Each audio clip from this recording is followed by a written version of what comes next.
Okay, Morocco is a country in the Maghreb region of North Africa. It overlooks the Mediterranean Sea to the north and the Atlantic Ocean to the west. It has land borders with Algeria to the east and the disputed territory of Western Sahara to the south.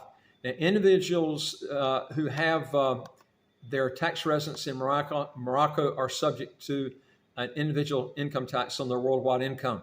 So this does not have the aspects you would have with a pure tax haven, territorial tax system, or non-dom system. Also, folks, if you can do me a big favor, we don't ever ask for money, but I'm going to ask you a big favor here. If you can hit the subscribe button, the right of your screen right here, it will get these videos out to more people. And if you like the video, give us a thumbs up, and it will help our channel tremendously. And that's the only thing I ask you to do now.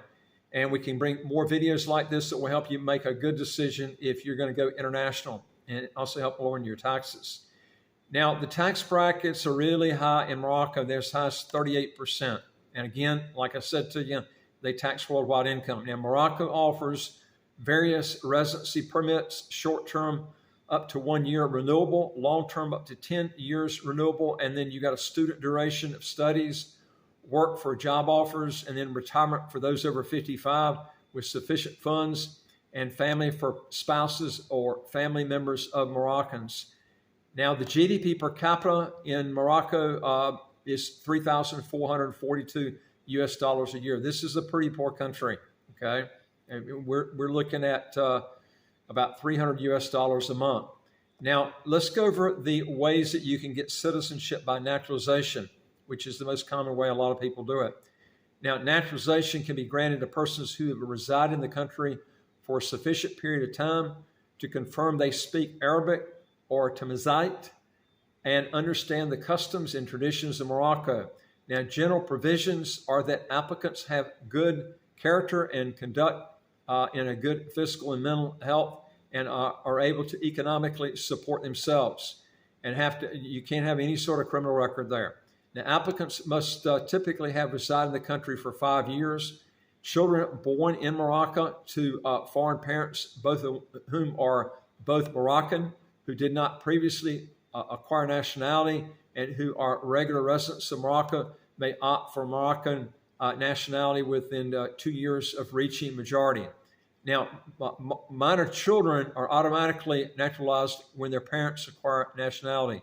The wife of a Moroccan national after 5 years residency, or persons who have performed exceptional service to or had an exceptional interest in the nation may naturalize without meeting typical requirements by royal decree. This is kind of like the UAE's got.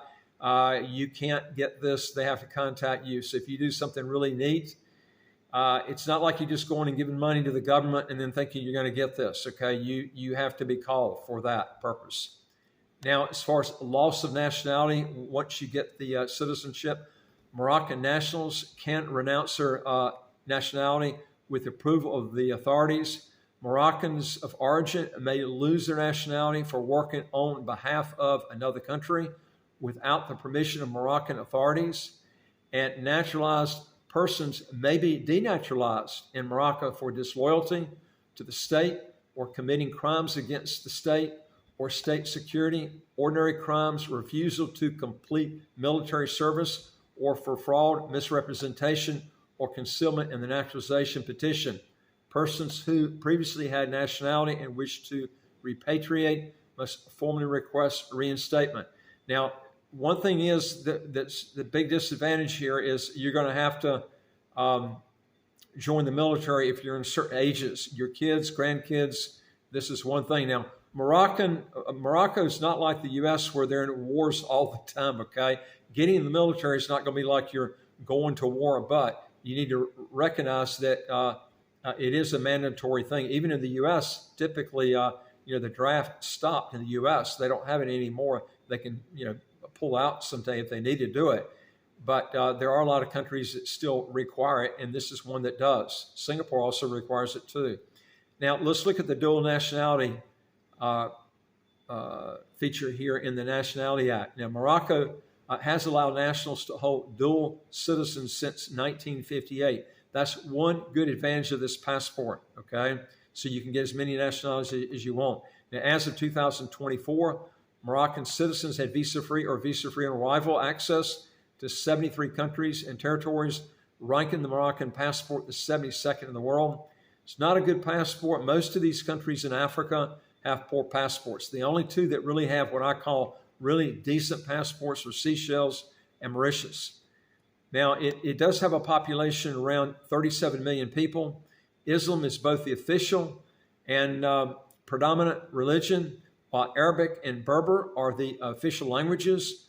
Additionally, French and the Moroccan dialect of Arabic are widely spoken, and Moroccan identity and culture is a mix of Arab, Berber, African, and European cultures. Its capital is Rabat, which is the largest city the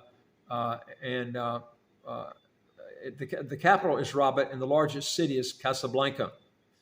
All right, now let me just tell you some things I don't like about this country. And one reason I did this, I've had several people wanting me to do a video on Morocco, so I decided to do it. Now, the human rights in Morocco are pretty bad. Okay, during the early 1960s to the late 1980s, under the leadership of Hassan II, Morocco had one of the worst human rights records in both Africa and the world. That's pretty bad. Okay, now government repression of political dissent was widespread during the Hassan II's leadership until it dropped sharply in the mid-1990s. The decades during which abuses were committed are referred to as the years of lead. And it included forced disappearances. I mean, we had loads of people that were just disappearing, assassinations of government opponents and protesters, and secret internment camps such as Tazamart. To examine abuses committed during the reign of King Hassan from 1961 to 1999, the government under King Mohammed set up a Equity and Reconciliation Commission. Now, according to the Human Rights Watch annual report in 2016, Moroccan authorities restricted the rights to peaceful expression, association, and assembly through several laws. The authorities continue to prosecute both printed and online media, which criticizes the government or the king or the royal family. There are also persistent allegations of violence against both Sawaja, pro-independence, and pro-Palestino demonstrators in Western Sahara, which is a disputed territory which is occupied by and considered by Morocco as part of the southern provinces. Now, this country reminds me a lot of the UAE. It sounds like it's even worse as far as human rights and stuff. There is no rule of law in the UAE, I can tell you that. I lived there for about 3.5 years, and I learned real quick going through a court case and how bad it is there. But this country sounds even worse. Not just that, but at least Dubai's got pretty good tax laws. The tax laws here are not good. Now, Morocco has been accused of detaining Sawaja pro-independence activists as prisoners of conscience. And this is another thing too. Now, homosexual acts as well as premarital sex now are illegal in Morocco and can be punishable by up to 6 months to 3 years imprisonment.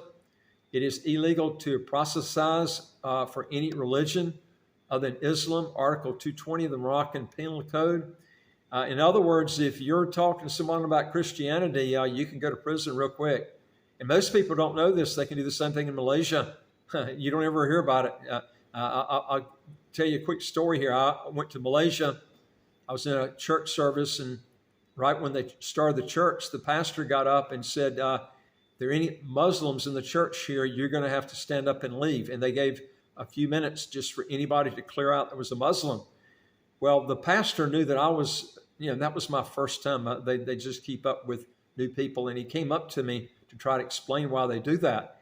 And he said that, because, that's kind of a negative thing, telling somebody they got to leave the church. But that's part of the law there in Malaysia, that if you don't mention this at the beginning of the church service, the church will lose its license there to, and also nonprofit status, but it will lose its license to operate in Malaysia. And then you can have all kinds of fines too. So, I mean, this is the type of thing you have to deal with. But anyway, but the thing is, and the crime is punishable by a maximum of 15 years imprisonment on these things I just mentioned. Violence against women and sexual harassment have been criminalized. The penalty can be from 1 month to 5 years, with fines ranging from 200 to 1,000 US dollars. Now, it's a criminal offense in Morocco to undermine the monarchy. In August 2023, a Moroccan resident of Qatar was sentenced to 5 years imprisonment for criticizing the king's policy decisions on Facebook. Okay, now let's look at the economy in Morocco. Now, Morocco's economy is considered a relatively liberal economy governed by the law of supply and demand.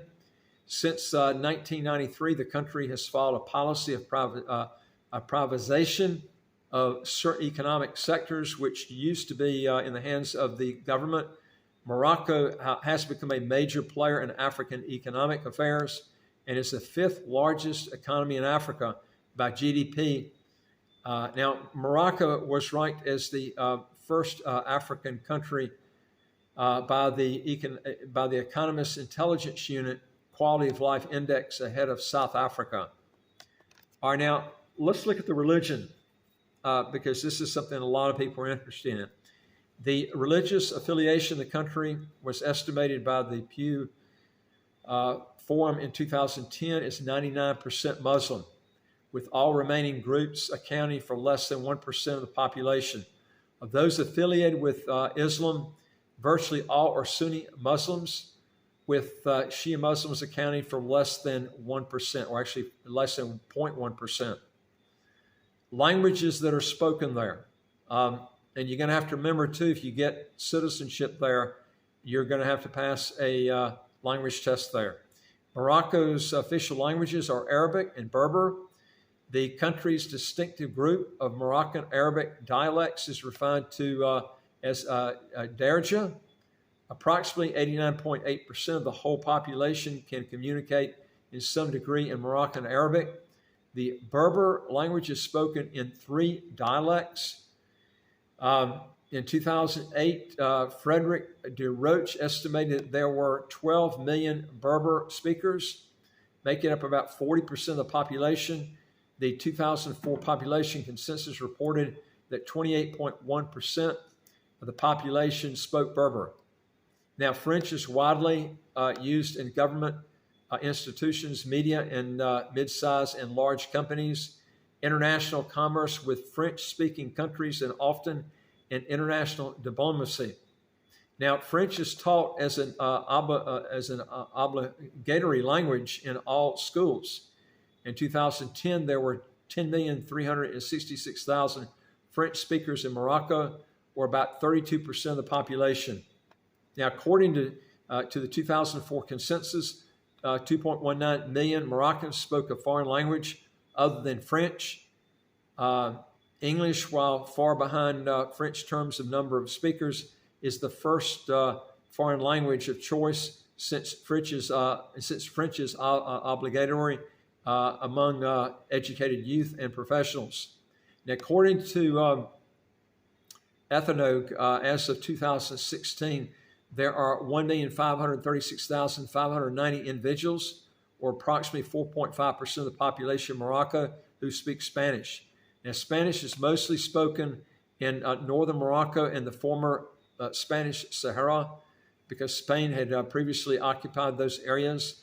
Meanwhile, in a 2018 study by the Instituto of Cervantes found 1.7 million Moroccans were at least proficient in Spanish, placing Morocco as the country with the most Spanish speakers outside the Hispaphone world, unless the United States is also excluded from Spanish-speaking countries.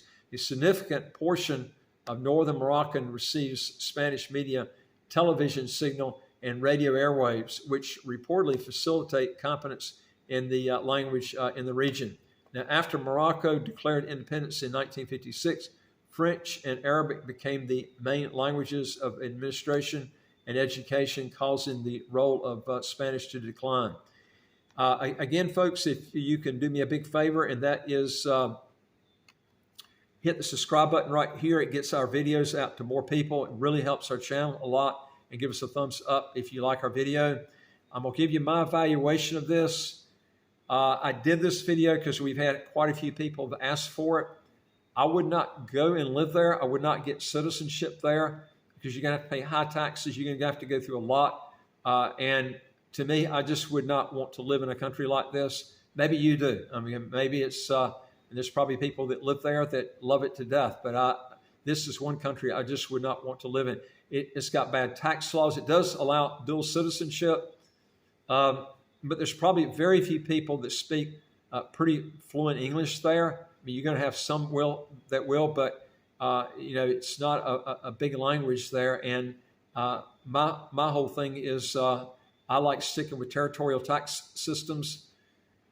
Countries that have at least a non-dom system or a pure tax haven or a territorial tax system. Those are the countries I would be sticking with. I wouldn't go outside of that. And I would also make sure they allow dual citizenship. If they don't do that, just forget them. I think that's more important than the tax system. If they don't allow dual citizenship, the government's trying to control you. You don't want that. You want to be able to get as many passports as you want to get. I would be gravitating towards countries like I mentioned to you before, places like El Salvador. That place is changing like crazy. Other countries in Central America like Guatemala. These are countries that allow dual citizenship. Belize is another one. Most of the other ones that have issues. I've been through other videos that I don't like in Central America. Those are the best ones I told you there. I love St. Vincent and the Grenadines. That's a great passport. They got good tax laws, not quite as good as St. Kitts, but they got almost as many visa-free countries as St. Kitts, more than Antigua. I like citizenship by or residency by investment in Ireland. Here's another good place you can go to. There's so many places. If you're going to stick with Africa, pick Seychelles or Mauritius. These are places I'd be looking for. If you want to know more, go to our website, www.citizenshipquickly.com, and just ask for some help. And I look forward to talking to you on the next video. Take care.